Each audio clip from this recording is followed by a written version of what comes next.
may flowers ka doon, may pwede pa makaon. Pula-pula nga rose dumplings. Testing nga. Rose dumplings pang Valentine's. Maubra kita.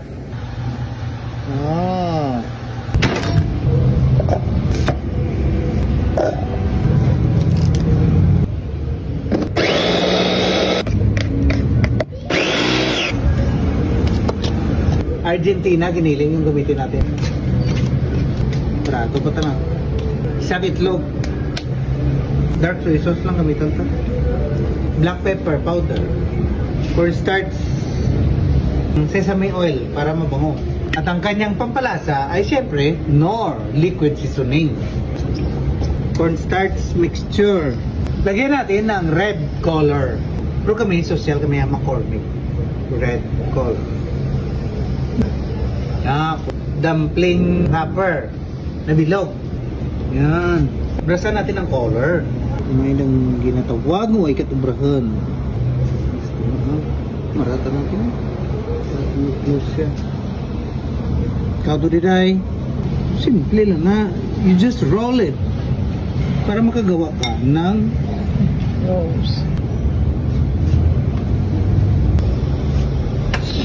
You see? Take out na. Kasi sa ang workshop namin, ganito talagang ginagawa namin. Ina-assist namin yung mga students namin na para maging master ng... Hindi mo balik pag i-press. Wow! Kaya tulugan ba yun? Rose na rose din siya. God.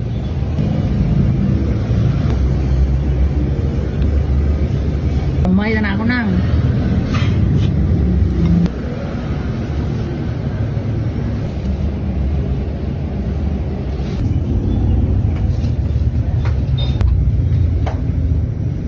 After 20 minutes, lantaw na pro resulta na. Sabi si dingan tayo flower. Ay, apaw! Wow, pula-pula dugid. Rose dumplings. Ano dyan?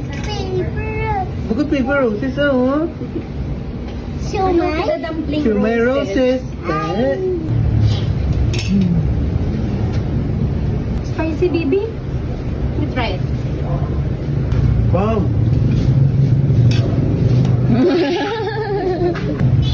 Nakit mo? Tahang din man. Spicy. Wow, tayo mo kita pares na. Ba? Wow. Pwede pa regalo.